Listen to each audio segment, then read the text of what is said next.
હવે ઘડપણ આવ્યું. ઘડપણ આવે એટલે શું કરવું? ઘડપણ આવે એટલે હરિભજન કરવું. ઘડપણ આવે એટલે છોડતા શીખવું. ઘડપણ આવે એટલે મૂકી દેતા શીખવું. એક દિવસ તો આમે બધું છૂટવાનું જ છે.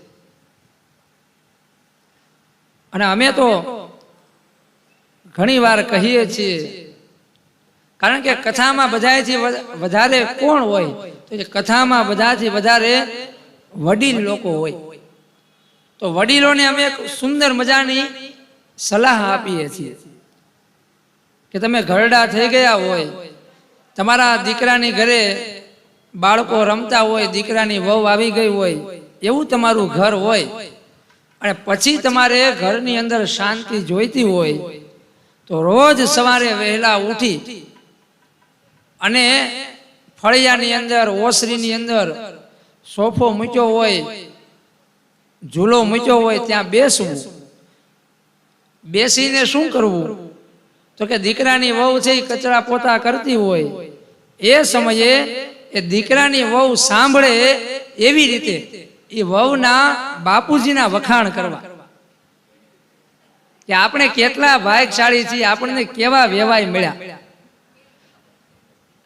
આવા વેવાય આપણને મળ્યા. એને પોતાની આ લક્ષ્મી જેવી દીકરી આપણને આપી. આ દીકરી આપણા ઘરે આવીને પછી આપણા સુખમાં વધારો થયો છે. રોજ નિયમથી આ કરવું, બીજું કંઈ કરો કે ન કરો. રોજ સવારે 5 મિનિટ પોતાના વેવાયના વખાણ કરવા. પછી જોજો આખો દિવસ કેવો જશે. ખાલી આટલું આવડી જાય, ખાલી આટલી સમજણ આપણા જીવનમાં આવી જાય. રાજા દશરથે જાણ્યું કે હવે હું ઘરડો થયો છું, હવે મારે છોડવું જોઈએ. દશરથજીને કોઈએ કીધું નથી કે રાજગાદી છોડી દો. દશરથજીને સમજણ આવી ગઈ. વૃદ્ધ એટલે કોણ? વૃદ્ધ એટલે હવે જેના જ્ઞાનમાં વધારો થયો. ઉંમર વધી એ વૃદ્ધ નહીં, પણ જેનું જ્ઞાન વધ્યું એ વૃદ્ધ.